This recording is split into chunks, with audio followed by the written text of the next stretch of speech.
서 10장 6절에서 8절까지 말씀 우리 함께 한 목소리로 합독하겠습니다. 시작. 내가 유다 족속을 견고하게 하며 요셉 족속을 구원할지라. 내가 그들을 긍휼히 여김으로 그들이 돌아오게 그들은 내가 내버린 일이 없었음 같이 되리라. 나는 그들의 하나님 여호와라. 내가 그들에게 드리리라. 에브라임이 용사 같아서 포도주를 마심같이 마음이 즐거울 것이요 그들의 자손은 보고 기뻐하며 여호와로 말미암아 마음에 즐거워하리라.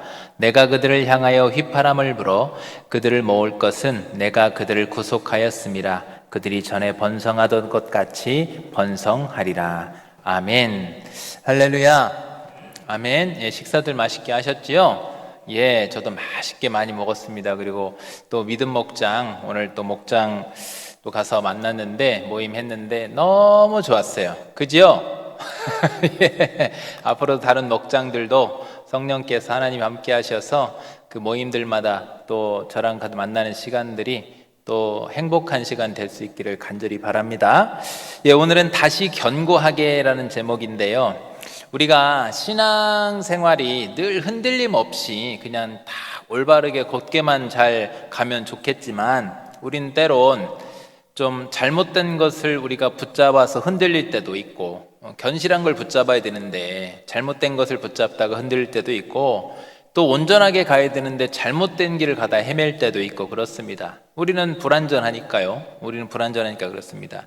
그러니까 우리는 완벽할 수 없기 때문에 어쩔 수 없이 실수라는 걸 하게 됩니다. 그런데 그럼에도 실수는 분명히 좋은 것은 아니죠. 그래서 우리 하나님은 우리가 같은 실수를 반복하지 않도록 하기 위해서 말씀을 통해 우리를 이렇게 붙잡아 주시는 줄로 믿으시기를 바랍니다. 말씀을 통해서 우리가 실수를 최소화할 수 있어요. 이 스가랴 시대의 이스라엘 백성들도 마찬가지입니다.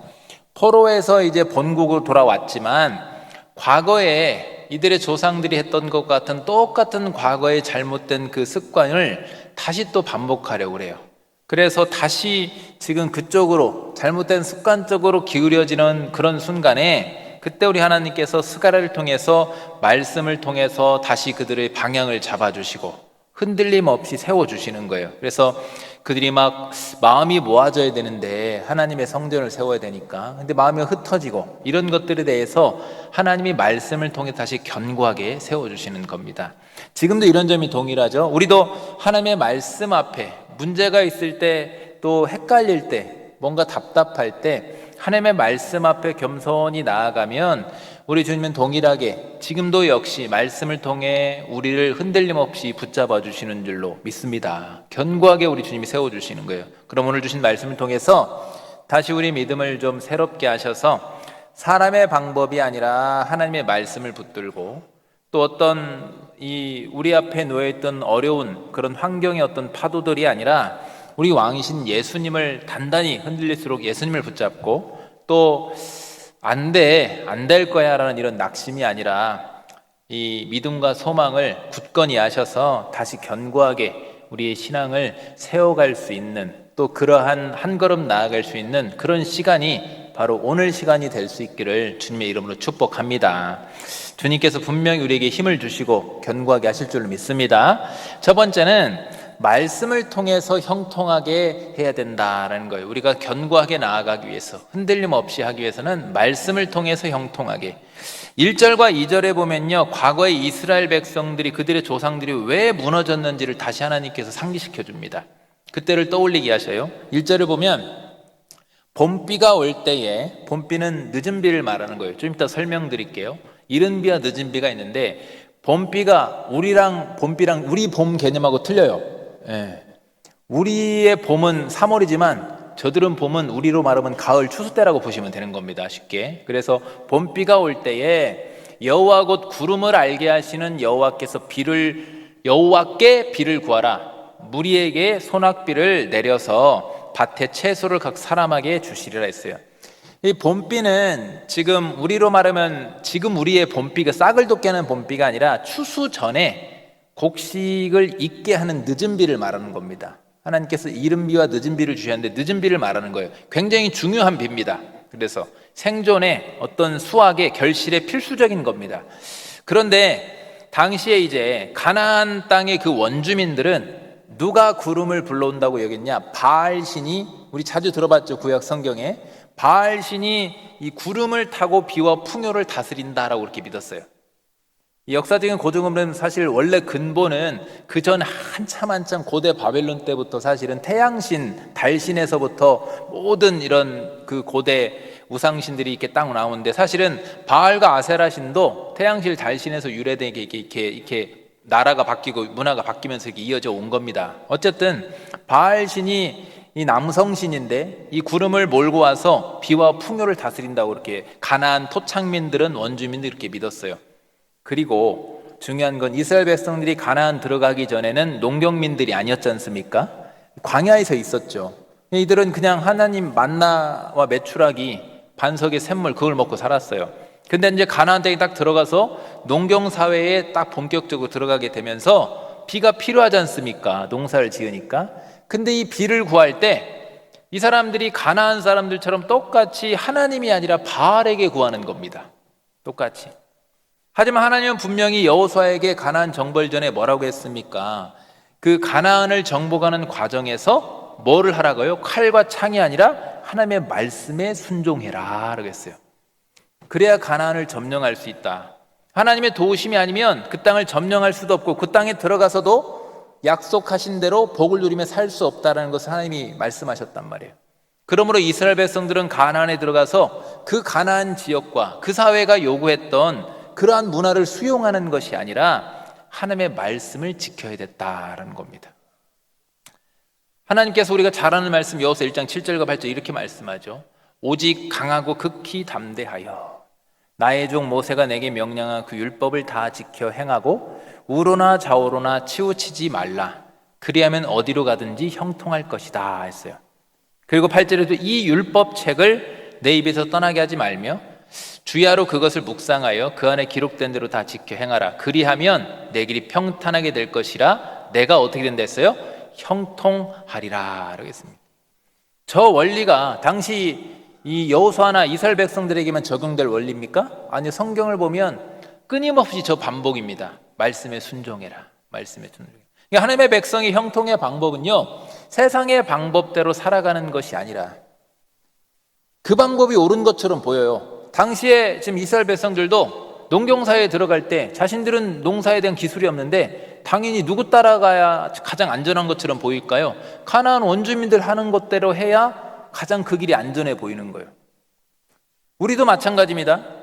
우리도 하나님의 말씀은 다 알지만 여러분이 이제 오늘 이후에 가서 내일이면 또 출근들 하시고 일터에서 사회 속에서 이렇게 살아가시는데 거기에서 하나님의 방법이 아니라 지금 이 시대가 요구하는 방법을 따라야 그게 형통하고 안전할 것처럼 느껴진단 말이에요. 근데 우리 하나님은 동일하게 하나님의 백성에게 뭐라고 하시는 거예요? 그게 아니라 하나님의 말씀을 붙잡아요 형통하다. 우리는 왜요? 우리의 힘과 능력, 우리 방법으로 형통하는 것이 아니라 하나님께서 형통하게 해 주셔야 되기 때문에, 우리는 하나님께 속한 자이기 때문에 이게 속으면 안 돼요. 하나님께 속하지 않은 사람들이 세상 방법으로 살아야 형통해요. 근데 우리는 달라요. 우리의 소속은 하나님께 있기 때문에 하나님 나라의 법대로 하나님께서 원하시는 방법대로 하나님께 속해야 하나님에 의해서 형통할 줄로 믿으시길 바랍니다. 이거에 우리가 너무 간단한 원리인데 이거에 자꾸 마음을 빼앗기고 속으면 안 돼요. 근데 이스라엘 백성들은 그렇게 하지 못하고 말씀을 붙잡지 않고 뭘 붙잡았냐? 너무 헛된 것을 붙잡게 됩니다. 그게 이제 드라빔과 복술자가 나와요. 2절에 보면 드라빔이 점술 때 사용했던 그런 신상을 말하는 거예요. 우리 보면 지금도 점치는 집들은 집에다 불상 놓는 집들이 있어요. 그리고 또 벽에다가 그 눈 동그란 그 중 사진 있지 않습니까? 달마. 예, 그 닮으면 안 돼요. 무섭잖아요. 달마 딱 세워놓고 금 그 돼지 이런 거 있지 않습니까? 이런 거 해놓고 그런 거 있단 말이에요. 어느 집은 제가 신방, 우리 교회 말고 신방 갔는데 그런 게 있어가지고 제가 가만히 못 있잖아요. 그거 치우라고. 그래야 되니까. 드라빔에 봐보세요. 드라빔에 허탄한 것을 말하며 복술자는 진실하지 않은 것을 보고 거짓 꿈을 말한즉 그 위로가 헛되다고 그랬죠, 여러분. 헛됨으로 백성들이 양같이 유리한다, 방황한다 이거예요. 방황하게 만드는 거예요. 점쟁이나 이런 복술자 이런 것들은. 그래서 목자가 없으므로 곤고를 당했다. 더 가난해지고 곤고해진다. 영적으로나 육적으로나. 이 신상, 점수를 치는 신상을 가지고 이렇게 복술자들이 말을 의지하는 겁니다. 하나님의 말씀에 순종하며 하나님께 기도하고 간구하기보다는 엄한 걸 자꾸만 붙잡는 거죠. 하지만 그런 것들은 모두가 헛된 것이라고 했고 오히려 방황하게 만들고 곤고하게 될 것이라고 분명하게 말씀하고 있어요. 그러니까 하나님의 백성은 오직 하나님만이 우리 온 세상의 모든 것의 주인 되시고 우리의 삶의 인생의 주관자가 되시고 그러한 것들을 믿고 하나님께 나아가서 의지해야 될 줄로 믿습니다. 그래야 답이 있는 거예요. 그게 확실한 거예요. 지금 이 시대도 마찬가지입니다. 많은 우상들이 존재합니다. 우리 사회가, 이 시대가 사람들이 생각할 때 믿을만해 보이고 의지할 만한 그런 것들이 참 충분히 많이 있습니다. 우리 주변에는. 그게 근데 다 나쁘다는 게 아니에요. 뭐가 나쁜 거냐? 하나님 빼고 그것만 의지하거나 하나님보다 더 그걸 우선히 하거나, 이게 바로 하나님과의 그래서 관계를 방해하고 있다고 한다면, 내가 하나님께 나아가려고 하는데 그게 딱 가로막아서 그것을 내가 의지하고 있거나 그게 하나님을 바라보는 시선을 방해하고 있다고 한다면 그게 믿을 만한 방법이 아니라 오히려 그 방법으로 인해서 방황과 곤고함이 있게 될 것이다 라는 겁니다. 그러므로 여러분, 이 세상이, 지금 이 사회가, 이 시대가 요구하는 그런 것들이 아니라, 우선이 아니라 하나님의 말씀을 우선으로 붙잡고 전심으로 기도하면서 우리 하나님께 은혜를 구하시기를 바랍니다.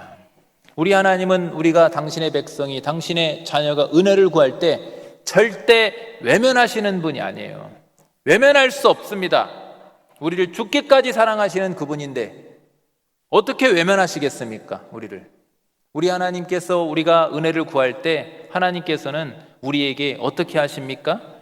시편 119편 105절에 주의 말씀을 통해 우리 발의 등불을, 내 길에 빛을 비추시는 줄로 믿습니다. 여러분, 어디도 또 신방했는데 확실하게 그 부분에서 은혜가 됐다고 얘기하시더라고요. 말하자면 우리 하나님께서 우리에게 너는 오늘 오른쪽으로 가라, 너는 내일 너의 본토 아비집을 떠나서 저기 전주로 가라 서울로 가라, 이렇게 해주시면 좋은데 그렇게 안 해주시잖아요. 그렇죠? 그런데 여러분, 제가 언제 한번 그 말씀 드렸죠. 우리는 가장 확실하게 기록해서 줬잖아요. 말씀으로 기록해서, 이렇게 기록한 것만큼 정확한 게 어디 있어요. 그러니까 여러분, 말씀을 통해 항상 하나님 우리에게 답을 주시는 줄로 믿으시길 바랍니다. 답을 주세요. 근데 문제는 그 답이 내 뜻과 안 맞으니까 자꾸 우리가 헷갈려하고 그러는데, 하나님께서 말씀을 통해서 우리 발에 빛을 비추십니다. 그럼 그 말씀을 붙잡을 때 방황하지 않고 그 빛이 비추이는 길로 나아갈 때 그게 진짜 형통인 줄로 믿으시길 바랍니다. 그래서 말씀을 통해 형통해져야 돼요. 우리는 두 번째는 예수님을 붙들고 견고하게 서야 되는 거, 흔들림 없이. 다른 것 붙잡으면 안 돼요. 옆에 있는 커튼을 붙잡으면 어떻게 되겠습니까? 풍랑이 일어나는데 뭘 붙잡아야 돼? 그 옆에 돌, 기둥, 든든히 서 있는 걸 붙잡아야 되지 않습니까? 변함없는 반석 위에, 말하자면 우리 예수님을 붙잡아야 되는 거예요. 이스라엘이 이제 그렇게 말씀을 떠나고 우상을 따르며 약해진 이유가 뭐냐면, 당시 참 안타깝게 목자가 제 역할을 하지 못했다라고 하니 책망하십니다. 3절을 딱 보면, 내가 목자들에게 노를 바라며 내가 숫염소들을 벌하리라. 목자들을 숫염소라고 표현했어요. 만군의 여호와가 그 무리 곧 유다 족속을 돌보아 그들을 전쟁의 준마와 같이 하니, 목자들이 제 역할을 못하고 숫염소같이 양들을 막 들이받는 역할을 해버리니까, 오히려 방해를 하고 흩트는 역할을 해버리니까 우리 여호와 하나님께서 직접 당신의 백성을 돌보시고 전쟁의 준마와 같이 힘있게 하시겠다라는 겁니다. 하나님은 목자를 가르쳐 순종하지 않고 제멋대로 양들을 들이받는 숫염소라, 이렇게 칭한 거 의미가 있겠죠. 그리고 이제 하나님은 숫염소와 같은 그 목자들을 벌하시고 약해진 그 백성들을 친히 돌보시고 준마와 같이 하시겠다. 여러분, 요즘 교회들이 많이 힘든 거 알아요.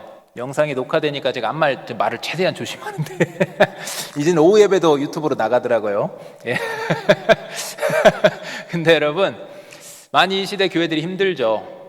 예, 목사로서 죄송합니다. 예, 참 죄송합니다. 마음이 너무 아픕니다. 그런데 여러분, 위로와 소망이 되는 것은 그 목자 노릇을 못하는 그 수렴수와 같은 목자를 누가 벌하신다고요? 하나님이 벌하신대요. 대신에 당신의 백성은 어떻게 하신다고요? 준마와 같이 세우신대요.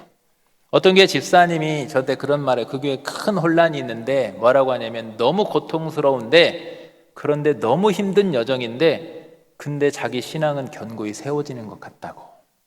광야 가운데 힘든 여정을 보내고 있는데 너무나도 마음이 아프고 쓰리고 힘든데, 근데 이상하게 하나님을 더 찾게 되고 더 주님을 사랑하게 되고 이상하게 신앙이 뭔가 세워지는 느낌이 든다고. 여러분, 하나님은 당신의 백성을 그렇게 잊지 않으시고 흩어진 백성을 모으시고 견고하게 세우는 줄로 믿고 그 안에 위로 소망을 얻으시길 바랍니다. 예수님 바라보면 돼요. 그래서 뭐라고 했냐? 4절에 이렇게 약속하는 거예요. 모퉁이돌이 그에게서, 말뚝이 그에게서, 싸우는 활이 그에게서, 권세 잡은 자가 다 일제히 그에게서 나왔다. 자, 저기 모퉁이돌, 말뚝, 싸우는 활, 권세 잡은 자, 다 여러분 누굴까요? 예수님인 줄로 믿습니다. 예수님을 칭하는 거예요. 모퉁이돌, 그죠? 모퉁이돌, 우리 예수님 모퉁이돌이 되셨잖아요. 말뚝이, 싸우는 활이 그에게서 권세 잡은 자, 세상 권세 잡은 자로서 그에서 여호와 하나님께로부터 나와서 말하자면 우리의 목자가, 참목자가 되어주신다 이겁니다. 예수님이 우리의 기초석이 되시고 우리 대신 싸우시는 활이 되시고 예수님의 그 권세 아래 우리는, 당신의 백성들은 지킴받고 다스림받을 것이다. 즉 참목자로서 양들을 친히 그분이 인도하실 것이다 라는 약속을 주시는 겁니다. 우리가요, 때론 잘못된 그를 붙잡다가 흔들리기도 합니다. 사람을 붙잡기도 하고 어떤 다른 것들을 붙잡기도 하고 나의 지식과 나의 지혜와 어떤 인간적인 방법을, 나의 명예를, 권세를, 사람을, 인맥을, 그런 것들을 붙잡다가 오히려 우리가 약해질 때도 있어요. 영적으로도 마찬가지죠. 그럼에도 교회는요, 우리 예수님이 친히 돌보시는 줄로 믿으시길 바랍니다. 예수님만 딱 붙잡고 있으면 어떻게 되는 겁니까? 아무리 우리가 휘청휘청하고 우리가 힘든다 할지라도, 이 시대가 기독교가 많이 방황하고 힘든다 할지라도, 그럴수록 우리는 누굴 바라보고 붙잡아야 돼요? 예수님을 딱 붙잡고. 앞에 있는 이성 목사도 여러분 붙잡지 마세요. 저도 사람이에요. 누구 붙잡아야 됩니까? 예수님을 딱 붙잡으십시오. 예수님을 딱 붙잡으면 우리 주님이 다시 당신의 백성을 어떻게 하신다고 약속하셨어요? 견고하게 준마와 같이 세우시겠다, 회복하시겠다. 이게 또 제 말이 아니라 5절과 6절도 한번 보세요. 어떻게 하시는지. 싸울 때 용사같이 거리의 진흙 중에 원수를 밟을 것이라. 마귀 역사가 있을 때 우리가요, 예수님만 딱 붙잡고 똘똘 뭉쳐 있으면 우리 교회를, 여러분들을 누가 어떻게 할 수 있습니까? 없습니까? 없어요. 우리 예수님께서 원수를 짓밟는다라고 했습니다. 아멘? 짓밟으시죠. 여호와가 그들과 함께 한즉 그들이 싸워 말탄 자들을 부끄럽게 하리라. 당신의 백성을 공격하는 그런 말탄 자들, 용사들을 하나님께서 부끄럽게 하시겠다라는 겁니다. 내가 유다 족속을 견고하게 하며 요셉 족속을 구원할지라. 내가 그들을 궁일의 힘으로 그들이 돌아오게 하리니. 우리는 여러분, 하나님께서 진노와 심판의 대상이 아니라 연약한 당신의 백성, 당신의 양들은 항상 우리 하나님 어떻게 대하시느냐? 은혜와 긍휼로 대하시는 거예요. 긍휼히 여기시는 겁니다. 그래서 그들은 내가 내버린 일이 없음 같이 되리라. 나는 그들의 하나님 여호와라. 내가 그들에게 들으리라. 저 끝말이 너무나도 멋있죠. 나는 그들의 하나님. 우리 하나님은 우리 군산중앙교회의 하나님. 우리 하나님은 저와 여러분의 하나님 여호와. 그리고 우리 하나님이 그래서 어떻게 하신대요? 우리에게 들으신대요. 이 말은 우리의 기도를 들으시고 응답하시겠다라는 거예요. 우리가 여러분 약해지거나 강해지는 것은요, 전적으로 제가 하늘에 불을 내리는 그런 위대한 어떤 우리 예전에 조영기 목사님, 옥하는 목사님이라 이런 그래야 되는 게 아니고, 여러분 그래야 강해지는 것이 아니고, 전적으로 강해지는 것은 우리의 왕이시고 교회의 주님이시며 우리의 목자 되시는 예수님께 철저히 달려있는 겁니다. 저는 그래서 기도합니다. 주님, 제가 약해서 좋습니다. 주님, 제가 별로 내세울 것이 없어 좋습니다. 주님, 제가 이 시대 사람들이 추구하는 그런 능력이나 어떤 학식이나 그런 어떤 인간적인 백이나 이런 것들이 없어서 좋습니다. 왜냐하면 우리 예수님만 드러날 수 있습니다. 우리 군산중앙교회는 이성호 목사의 훌륭한 목사가 와서 부흥하는 것이 아니라 우리 예수님이 하셨다라는 그런 간증과 고백이 우리 군산 지역에 널리 소문날 수 있는 교회 될 수 있기를 주님의 이름으로 축복합니다. 그게 진짜인 거예요, 여러분. 그게 진짜인 거예요. 다른 조건들도 어떤 조건으로도 우리 예수님을 대신할 수 없는 겁니다. 우리 주님께서 동행하시다고 한다면, 우리의 기도를 들으신다고 한다면, 우리가 볼 때 우리의 약함을 놓고 또 우리보다 상대적으로 봤을 때 우리보다 강한 것들을 보고 우리가 부러워하거나 두려워할 필요 없는 거예요. 하나님께 우리 군산중앙교회만에 하나님께서 복을 주시는 줄로, 약속 있는 줄로 믿으시길 바랍니다. 그러므로 우리의 목자 되시고 우리의 기초석이 되시는 그 우리 예수님을 단단히 붙잡으셔서 우리 예수님을 붙잡으셔서 흔들리지 말고 날마다 승리하시길 바랍니다. 우리 예수님을 붙잡았을 때 우리 주님께서 약속하신 대로 강하게 견고하게 우리를 세우실 줄로 믿습니다. 세 번째는 소망과 믿음으로 번성하게. 여러분, 소망을 기대하심을 꿈을 꾸시길 바랍니다. 7절을 딱 보면요, 에브라임이 용사 같아서, 에브라임은 북이스라엘, 그러니까 하나님의 백성을 하나님이 칭할 때 에브라임이라고도 칭하십니다. 에브라임이 용사 같아서 포도주를 마심같이 마음이 즐거울 것이요 그들의 자손은 보고 기뻐하며 여호와로 말미암아 마음이 즐거워하리라. 저 즐거워한다라는 표현이 나오지 않습니까? 누구로 인해서요? 여호와 하나님으로 인해서. 그러니까 우리도 마찬가지입니다. 사람의 방법과 어떤 능력이 아니라 우리 안에 어떤 인간적인 요소들이 있어서 막 즐거운 것이 아니라 그저 우리는 그냥 딱 하나, 우리와 함께 하시는, 우리 가운데 임재하시는 주님의 임재가 있는 교회, 임재하시는 그 여호와 하나님 하나로만으로도 우리는 충분히 기뻐하고 즐거워하는 그런 회복의, 진짜 회복이에요. 그게 그런 회복의 역사가 있게 되시기를 간절히 바랍니다. 하나님께서요, 백성을 회복하시는 그 역사, 그걸 보면 얼마나 기뻐할 수밖에 없는 거예요. 하나님 회복.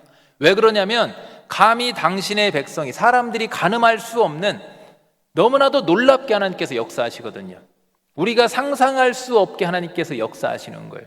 그렇게 회복하시는 거예요. 한번 8절 한번 보십시오. 어떻게 하시는지. 내가 그들을 향하여 휘파람을 분대요. 저 휘파람이 하나님께서 당신의 흩어진 백성들을 회복하기 위해서 부르시는 휘파람인 거예요.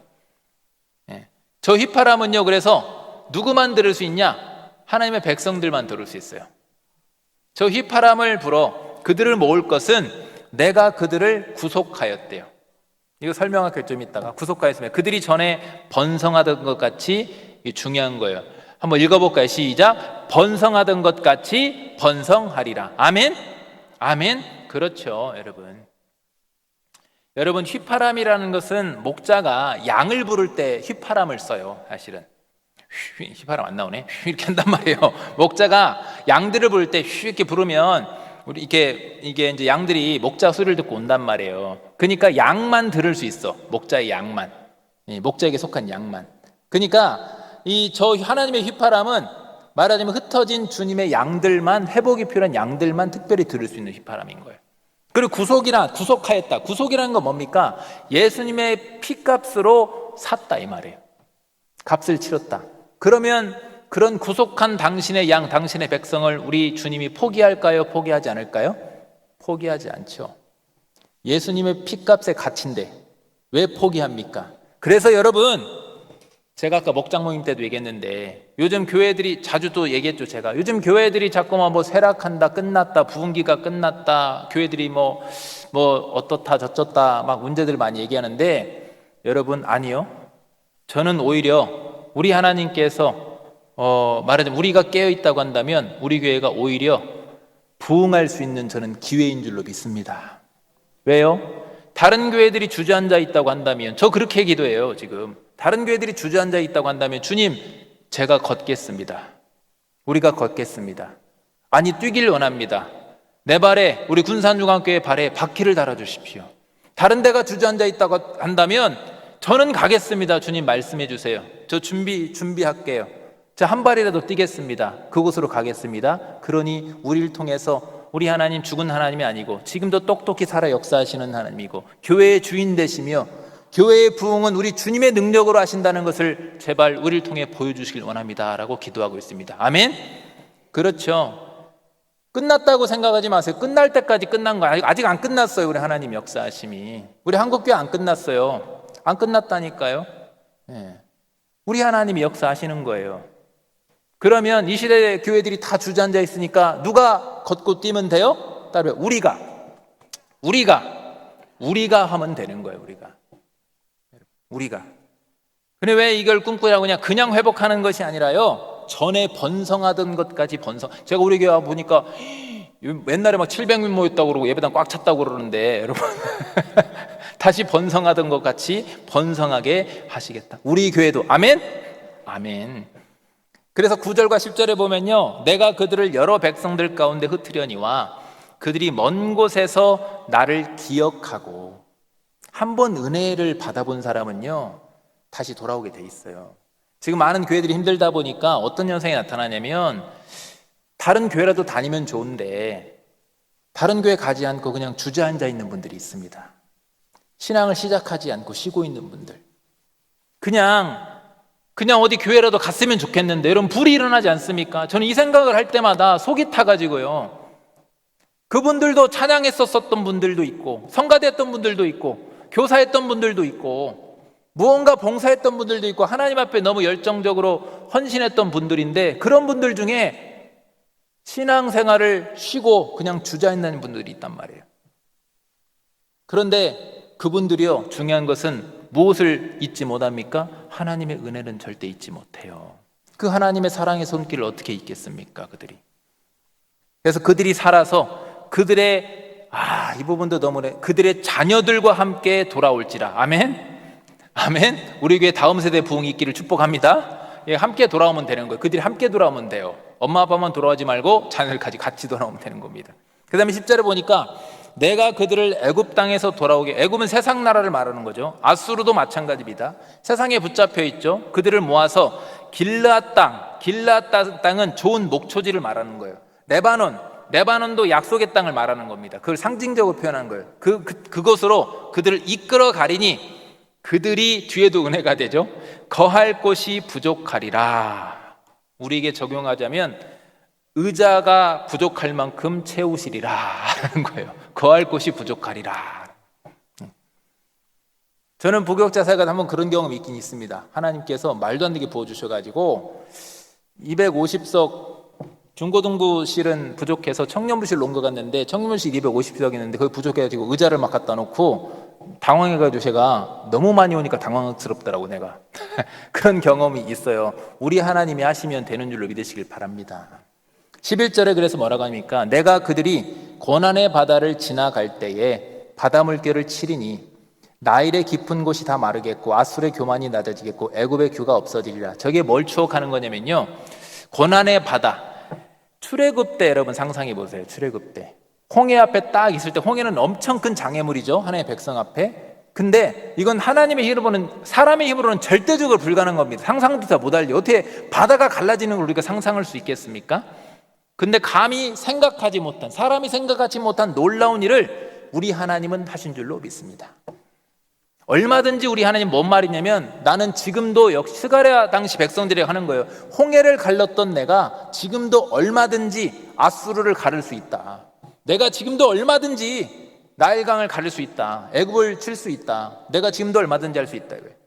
아수르의 교만과 애굽의 그 통치권 권세, 그 세상 힘을 하나님께서 그게 방해가 된다고 한다면 얼마든지 홍해 가르듯 가를 수 있다. 제거해 주시겠다라는 거예요.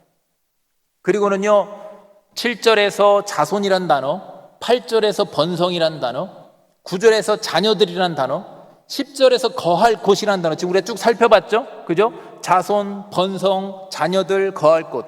이 지금 단어들이요, 의미가 있었어요. 그냥 주시는 단어가 아니에요. 이 단어들이 약해져서, 나라가 약해져서 열방이 흩어져 있던 당시 하나님의 백성들에게, 방황했던 그 백성들에게 매우 절실했던 소망의 단어들입니다. 왜요? 그들의 자손들이 다 끊겼고 바벨론 포로가 돼서 이름도 바꾸고 다 그렇게 됐잖아요. 번성함도 끊긴 것 같고 다 그랬잖아요. 거할 곳이 없고 포로가 돼서. 근데 소망의 단어들 하나님이 다시 주시는 겁니다. 또 하나님께서 조상들과 맺었던 언약과도 관련이 있어요. 거할 곳, 네가 번성하리라, 번성하리라. 아브라함에게 주셨던 언약 아닙니까? 번성하게 하시겠다. 아브라함, 이삭, 야곱에게 주셨던 동일한 그 단어들, 번성한다. 하지만 여러분, 왜 이를 단어 주시는지 아세요? 나라가 망하고 주변으로 백성들이 흩어지고 바벨론의 포로가 된 이스라엘 그 자손들이 이제 저 약속의 단어, 저 소망의 단어들이, 하나님의 약속이 더 이상 우리에게 유효하지 않을 것 같아 라고 포기했던 겁니다. 그저 옛적 우리 조상들의 영광으로 그냥 추억으로 끝날 줄 알았던 거예요. 그때는 우리가 그랬지, 그때는 우리 예루살렘이 번성했었어, 이렇게 추억만 하려고 했던 겁니다. 그리고 하나님의 궁일로 다시 본국에 돌아오긴 했지만 눈앞에 펼쳐 있는 것은 오래 황폐한 그 국토입니다.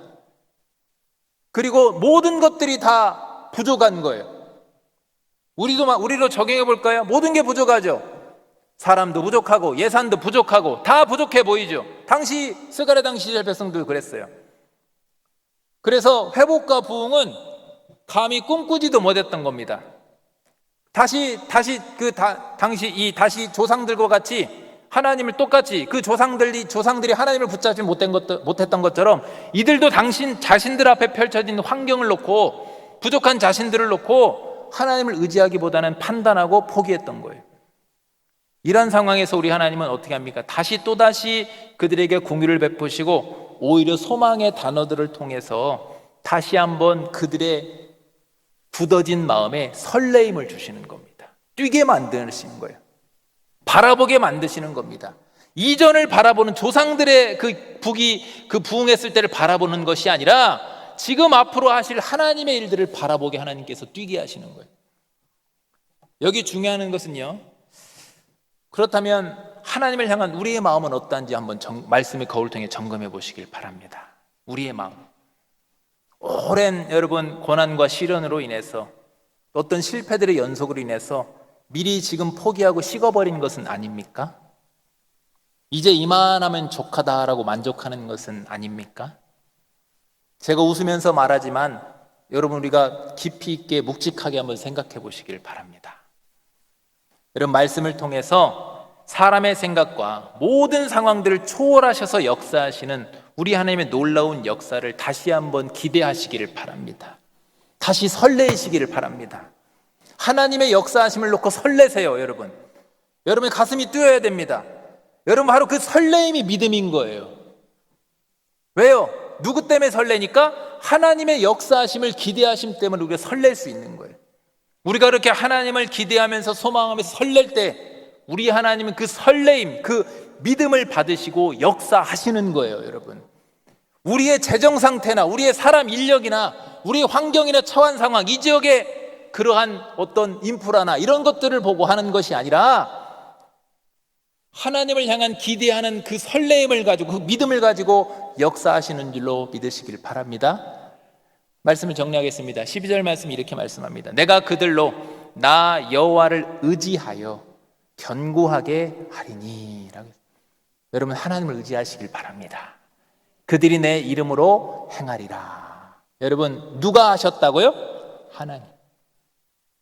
우리 혹시 다음 주에 사가지고 오면 누가 하신 겁니까? 하나님. 하나님. 제가 만약에 그럴 수도 있고 그럴 수도 없지만 다음 주에 한 5명 제가 전도했어. 그 이성우 목사 한 겁니까? 하나님이 한 겁니까? 하나님. 우리 교회가 이 자리에 차고 넘치는 부흥했어. 그 누가 한 겁니까? 하나님. 그러려면 어떻게 돼요? 어떻게? 오늘 오전에 설교했지 않습니까? 우리가 다른 교회가 볼 때 역시 그 교회는 돈도 많고 사람도 많고 거기는 막 의사, 판사들, 막 정치인부터 많으니까 당연히 거기는 대학 교수도 있고 막 학자들도 많고 재벌도 있고 하니까 당연히 그렇게 될 수밖에 없었지, 이런 소리를 하나님이 듣기를 원하실까요? 아니죠. 어떻게 됐대? 이해가 안 되네. 어떻게 부흥했지? 그 새로운 목사가 좀 약간 현찬타고 왔는데 별로 어떻게 된 거지? 이상하네. 아, 하나님이 하셨구나. 아멘. 여러분, 이렇게 될 줄로 믿습니다. 여러분, 제가 꿈꾸는 부흥입니다. 제가 꿈꾸는 부흥이. 여러분, 하나님을 모르는 사람들은요, 강해지기 위해서 다양한 인간적인 방법을 의지하죠. 그러나 우리는 어떻게 해요? 하나님의 말씀과 은혜를 붙잡아야 될 줄로 믿습니다. 주님은 오늘도 말씀을 통해 우리에게 빛을 비추시고 온전한 길로 방향 설정을 해주시는 거예요. 어떻게 해요? 복습해 볼까요? 하나님의 말씀으로 형통하게, 예수님 중심으로 견고하게, 소망과 믿음을 가지시고 그 소망과 믿음을 통해서 번성하게. 그래서 우리 마음을 흔드는 어떤 인간적인 우상과 인간적 의지하는 것들을 여러분 날마다 내려놓으시고 자꾸 계산하지 마시고 판단하지 마시고 다시 하나님만을 전적으로 의지하시길 바랍니다. 하나님 붙잡습니다 해주십시오라고 전적으로 의지하세요. 그럼 우리의 연약함과 모든 한계를 초월해서 뛰어넘어서 초월적으로 역사하시는 우리 하나님 의지할 때 그때 진정으로 우리는 형통할 수 있고 강하고 견고하게 될 수 있어요. 여러분 이제 다시 한번 우리 하나님께 여러분의 믿음을 드려보시길 바랍니다. 뭐가 믿음이라 했어요? 여러분, 하나님의 역사심을 기대하며 설레임을 드리세요. 심장을 뛰게 하세요. 왜 전에만 멈춰있고 전에만 추억하십니까? 앞으로를 바라보시고 뛰시기를 바랍니다. 설레시길 바랍니다. 그 설렘에 우리 하나님이 화답하실 줄로 믿으시길 바랍니다. 반드시 응답하십니다. 왜요? 이 시대 모든 교회들이, 모두는 아니죠, 많은 교회들이, 많은 사람들이 하나님이 일하시 않는다고, 교회가 쇠락했다고, 이제 끝났다고 말하지 않습니까?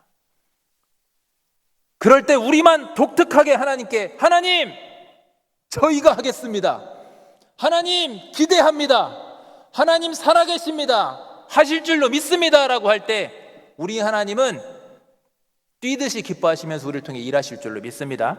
그러한 형통과 번성함의 길로 나아갈 수 있는 저와 여러분, 우리 군산중앙교회가 될 수 있기를 주님의 이름으로 축복합니다.